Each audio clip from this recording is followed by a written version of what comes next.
রূপা বিদেশ থেকে ফিরলে দেশে। স্বামী, তুমি কতদিন পর সিঙ্গাপুর থেকে বাড়ি ফিরলে? এ কি স্বামী, তুমি তো ঘরে, আমার ফোনে তোমার কল ঢুকলো কি করে? কই দেখি।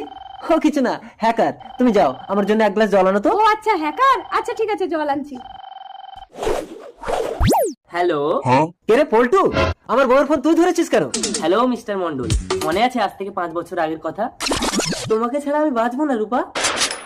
আবার কি হলো? চেন পড়ে গেছি। ভালো লাগে না তাই। আরে রূপা, এই ভিখারি পল্টুর প্রেমে পড়লে সারা জীবন তোমাকে এই সাইকেলেই চড়তে হবে। তার চেয়ে তুমি আমাকে বিয়ে করো, আমি তোমাকে রাজরানী করে রাখবো। তাই চলো, তোমাকেই বিয়ে করবো।